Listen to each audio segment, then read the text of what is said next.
Сейчас тема такая. Когда разбирали этот двигатель, я показывал перекладку. Первый.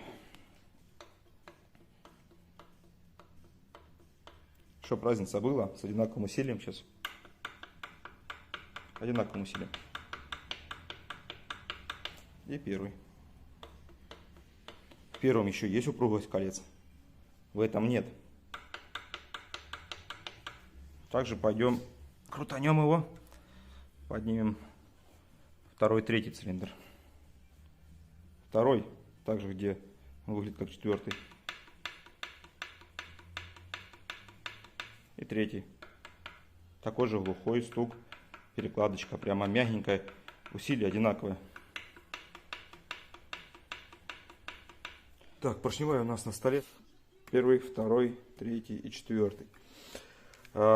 Теперь открыта история перекладки стука второго и четвертого. Более шумные поршни были. И мы их обязательно сейчас будем мерить. Зазор будем мерить, поршень-цилиндр. Но почему стучали? Я их достал. У нас зажаты кольца.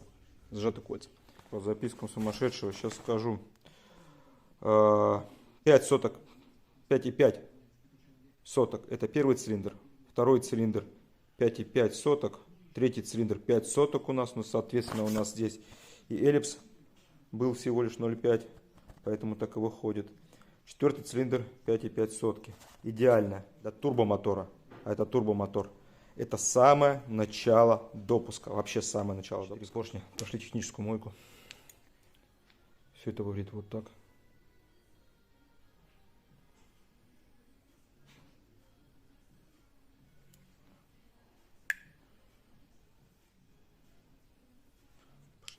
Кольца. Под кольцами смотрим. Верхнее кольцо чисто.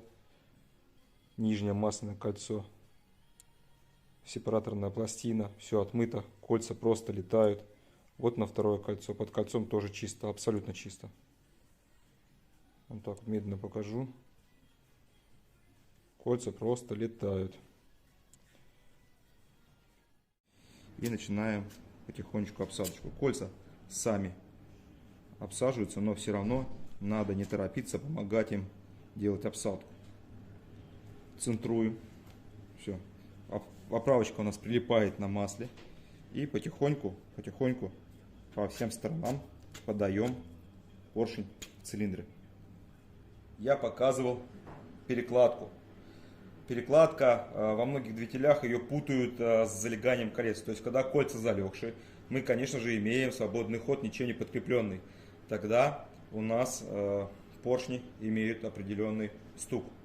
Когда это перекладка, поршень имеет большую амплитуду хода и большой стук. Когда кольца залегшие, имеется мало амплитуда, но также стук.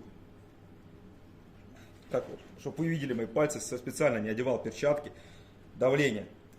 Я не могу поршень раскачать, потому что кольца имеют упругость, они все разошедшие, и они держат поршень в определенном балансе. Мы видим небольшую амплитуду хода, но стука мы не услышим, потому что кольца дают упругость.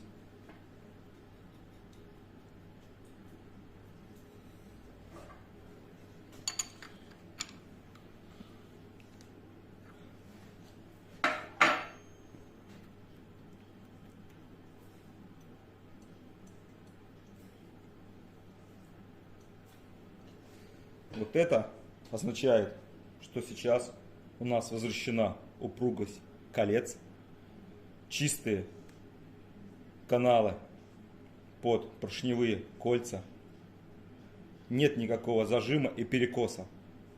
То есть упругость колец дает такую плавность по движению поршня.